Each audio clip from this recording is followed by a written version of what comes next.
Pues en efecto, según estamos viendo en el país, López Obrador negocia el indulto del exguerrillero César Montes, condenado a 175 años de cárcel en Guatemala, y pide que venga a México. El excomandante de las Fuerzas Armadas rebeldes, capturado en el año 2020 por la Interpol y trasladado al país centroamericano, donde fue condenado por el asesinato de 3 soldados en una comunidad indígena en el año 2019. El presidente de México, dice la nota del país, Andrés Manuel López Obrador, ha informado este lunes que está viendo la posibilidad de que el gobierno de Guatemala indulte al exguerrillero guatemalteco César Montes, de 83 años, y que permita su traslado a México. Montes fue capturado por la Interpol y luego traído aquí a Guatemala. ¿Qué es lo que hay detrás de esta solicitud?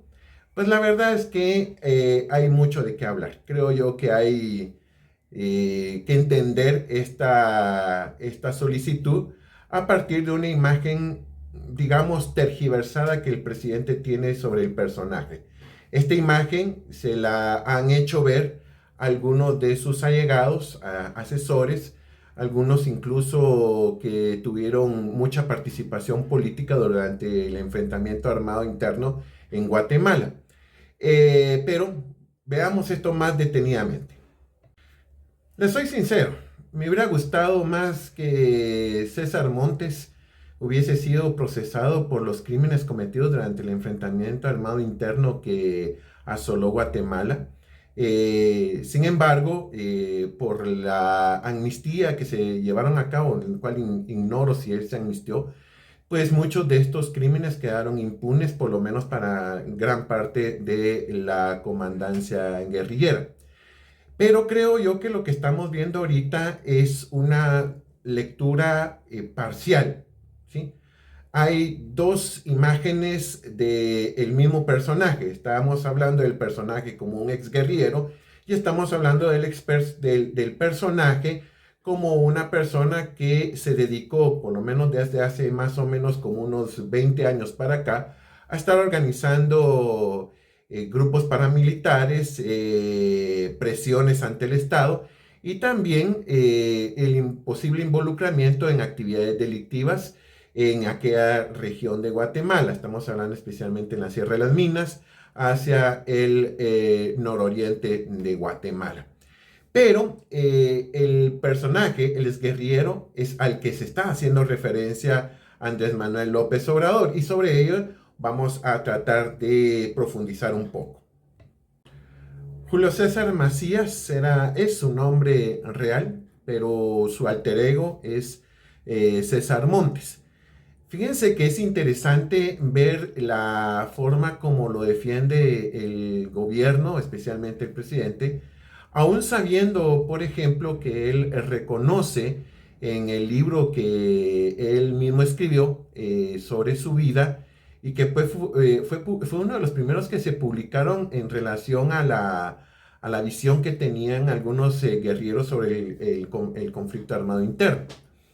En una parte de este libro, especialmente en la página 223, el libro se llama La guerrilla fue mi camino, aceptaba que había estado en México y que su estancia en México en una primera instancia fue ilegal, y que hacía actividades delictivas a favor de la guerrilla. Dice, refiriéndose a él en tercera persona, dice: César Montes se procuró de una documentación falsa de ciudadano mexicano, tan convincente que resistía a toda verificación. Así se convirtió en el licenciado en sociología Francisco López. El licenciado Francisco López era funcionario mexicano de la Secretaría de Salubridad y Asistencia, jefe del Distrito 1 de Educación Higiénica de Toluca, capital del Estado de México, de origen chiapaneco, muy amigo de algunos funcionarios influyentes de esa secretaría. ¿Por qué hizo esto él? En principio no era algo raro que muchos dirigentes, exguerrilleros o activistas guatemaltecos involucrados en la misma guerrilla se fueran a México y se procuraran de documentación falsa, que era algo relativamente fácil debido a la permeabilidad que daba la corrupción en aquel país. Pero de esto lo sabía el gobierno mexicano, lo supo en aquel entonces y lo sabe ahora, que muchas de esas actividades delictivas se llevaban a cabo en su mismo seno y siempre y cuando no activaran dentro de su propio país, pues los dejaban, ¿sí? De tal suerte que a quienes están diciendo de que se procure este amparo para César Montes, porque también es ciudadano mexicano, hay que hacer referencia a que esa ciudadanía la obtuvo después de una serie de actos de carácter ilegal. ¿Por qué era necesario tener documentación falsa mexicana en aquel entonces? Bueno, entre otras cosas, pues para pasar desapercibido dentro del territorio nacional mexicano, pero esto les ayudaba, entre otras cosas, a tener bases de descanso en México, asistencia médica, pero lo más importante era para poder procurarse de armas que muchos adquirían en Estados Unidos y luego lo pasaban a través del territorio mexicano hasta Guatemala y el resto de Centroamérica. Se va expulsado a El Salvador y luego está un tiempo en Nicaragua, en donde obviamente nunca cabe. O sea, era una persona que cuando se firman los acuerdos de paz a nivel nacional no se desmoviliza.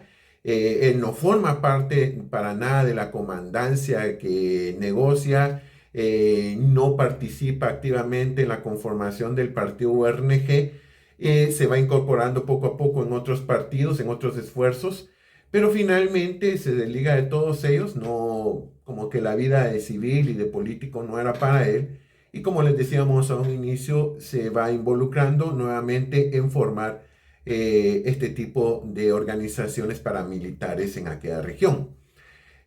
En estas circunstancias es cuando surge este segundo César Montes, el César Montes que desafortunada y afortunadamente fue capturado en ese contexto, es al que obviamente los que siguen idealizando el pasado guerrillero es al que no quieren ver.